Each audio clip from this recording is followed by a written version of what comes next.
and now we're going to the world's gone mad.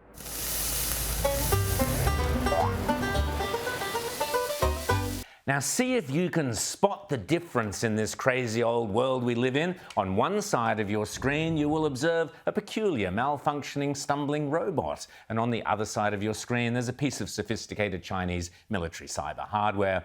Still, it could be worse. We could have had President Kamala Harris. Remember the nonsense she used to bang on with? Donald Trump intends to use the United States military against American citizens who simply disagree with him. Yes, yes, yes. Meanwhile, the man who wanted to be Kamala's vice president is also still floundering around in a fog of Trump derangement syndrome. Think of how easy it would be to be a damn Republican. Oh, what should I wear today? This stupid freaking red hat. What should I say today? I don't know. Just make sure it's cruel. Who do we listen to? That guy. Oh, the felon in the White House? Yeah, listen to him and that will be fine. Now he's talking about burning flags. He's going to have flag burning or whatever. Because he knows there's a hell of a lot of flags with his picture on it that are going to get burned. You lost, Tim. And anyway, Tim's not alone. Have a listen to this bloke, the governor of Chicago, J.B. Pritzker. And then full marks to the cameraman for his brilliant timing on his little camera move. We're very pleased about the progress that we're making. I know that I live rent-free in the president's head, and I wish he would spend some time in Chicago so that he could see what a lovely city we have.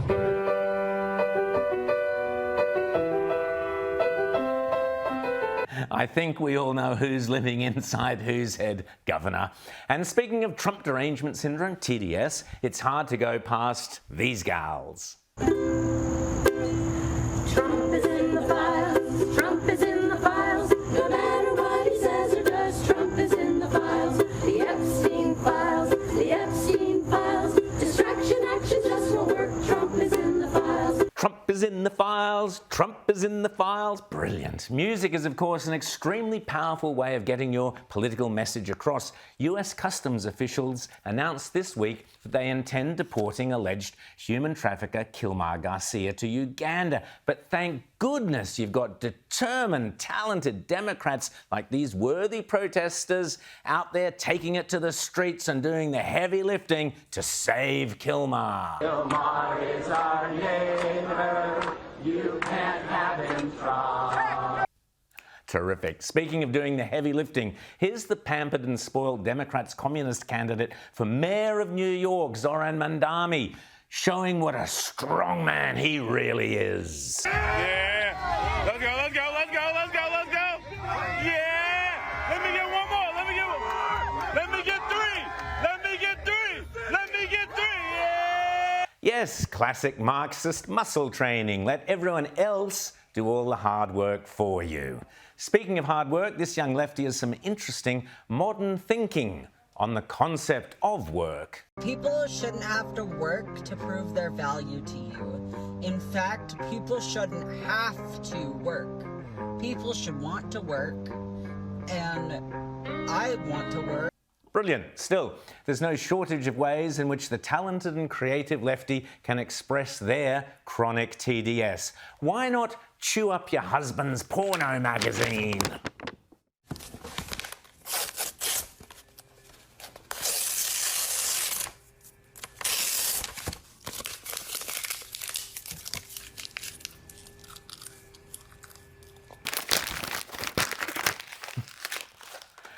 Meanwhile, staff at Vanity Fair have threatened to walk out, as has been suggested by their global editorial director, if the magazine puts Melania Trump on the front cover. They should be so lucky to have her. They might actually sell some copies to mainstream Americans, but not to Robert De Niro, obviously. I just don't know. It's all an act in a certain way. It's all out of insecurity. He's deeply, deeply insecure. He is a malignant narcissist. He's a socio-psychopath. But full marks to this amazing young Aussie girl who simply asks, why do all you American lefties hate Trump so much? I have some questions. Why do you hate him so much still? I don't understand. Like us in Australia, we're seeing what's going on over there and we're so jealous of you guys for having such a great president like that. We really are. We would do anything to have him come over here, clean up our government. Couldn't have put it better myself. What a great chick. And interestingly, nearly 9 months into his presidency, it seems more and more Americans may be changing their minds about Donald Trump. So President Trump has not even had control over Washington, D.C. for 30 days. And I have on my For You page video after video showing D.C., specifically Union Station, and how clean and safe it is. Am I supposed to feel guilty just because I voted for Trump and he's doing what he said he's doing? He's kicking out all these illegals. He's standing on business. He's trying to get America great and back again. As someone who used to despise Trump, as a former Democrat and a gay person, I used to think Trump was like one of the worst people on earth, if not the worst person on earth. But I can assure you that it's in your best interest, if you still hate the guy, to consider that maybe you've been misled. Brilliant. Meanwhile, let's go to this lefty CBS White House correspondent with her incredibly important and dramatic breaking news. Taylor Swift is engaged. Taylor Swift is engaged. Taylor Swift is engaged. This, come back to me. She just posted it. Oh my God. Oh my God. Oh, it's huge. The ring is ginormous. This is so exciting. Oh my God. Oh my God. Taylor Swift is engaged. Oh my God. Ah!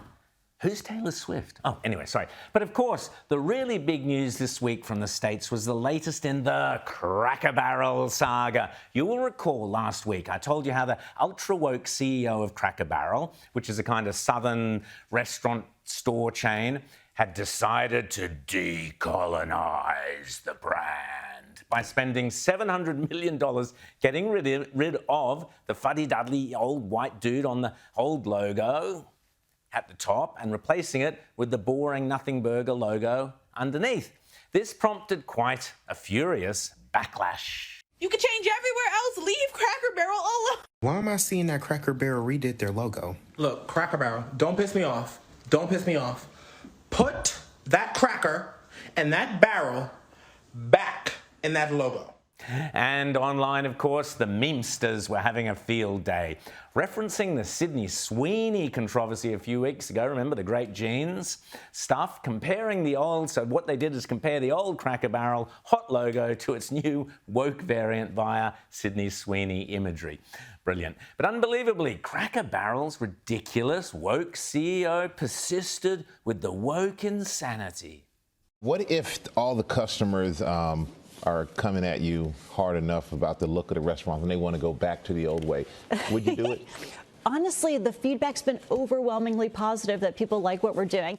Overwhelming positive. Not really sure about that. Talk about not quite reading the restaurant room. Because next came the satirical ads mocking the CEO herself. Hi, I'm Julie, CEO of your favorite Southern themed restaurant, and I want all of you to know that we hear you. So we're going to fix it, starting with Uncle Herschel. Don't you dare move from that rocking chair, sir. You're back in the logo. Do you own a certain red hat? Well, guess what? 25% off. How do you like them pancakes? I'll take it, but I'm still going to call you woke. Please, please, please come back to Cracker Barrel. I beg of you. I just lost this company $100 million. And sure as night follows day, right on cue, next thing you know, as the share price plummeted and the customers deserted Cracker Barrel in droves, how often have we seen this grim woke morality tale play out to its inevitable conclusion? The corporate apology. So after a week's worth of backlash, the Tennessee-based company did put out an apology statement of sorts, which said, in part, quote, "We know we won't always get everything right the first time, but we'll keep testing, learning, and listening to our guests and employees."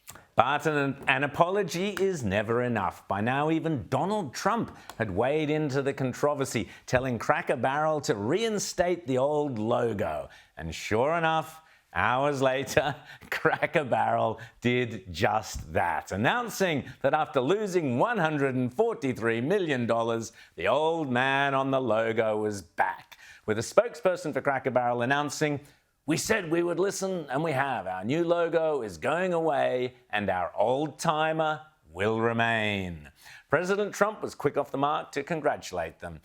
And didn't the memesters sure have fun with the about turn? fun to stay at the YMCA. It's fun to stay at the YMCA. And yes, of course, even Sydney Sweeney got her own AI celebration.